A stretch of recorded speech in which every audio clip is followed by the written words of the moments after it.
BTK killer's chilling confession, I'm God, real murder case. On January 15, 1974, a horrific scene was discovered in Wichita, Kansas. The body of a young woman, Maria Rodriguez, lay lifeless on the floor. She had been brutally murdered, her throat slit with such precision that it seemed almost ritualistic.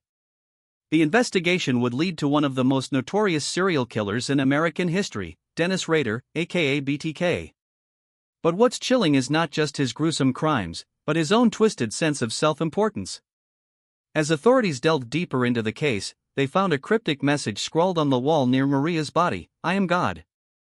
It was a phrase that would become synonymous with BTK's reign of terror.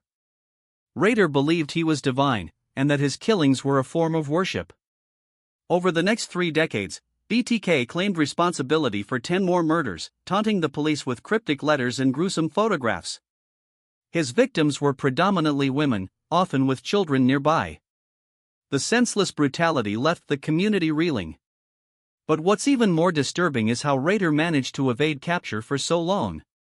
He was a respected member of his community, married with 2 children.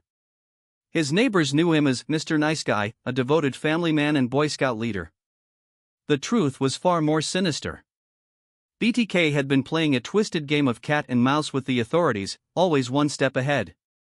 His victims were just pawns in his twisted game. In 2005, Rader's world came crashing down when he was caught by a surprise raid on his home. The evidence against him was overwhelming, a treasure trove of incriminating documents, photographs, and DNA samples. As Rader sat in his prison cell, awaiting trial, he uttered those chilling words once more, I'm God. It was a declaration that would haunt the families of his victims forever. If you dare, like and subscribe for more true crime horror. As Rader's trial approached, the weight of his crimes was laid bare. The courtroom was packed with families of his victims, seeking justice and closure. But Rader remained defiant, insisting that his actions were motivated by a twisted desire to cleanse society of its perceived impurities. The jury delivered a guilty verdict, and Rader was sentenced to 10 consecutive life terms for the murders of Maria Rodriguez and 9 others.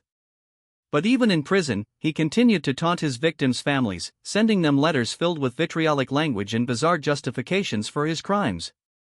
In 2013, Rader's reign of terror finally came to an end when he was sentenced to an additional life term for the murder of one of his earliest victims.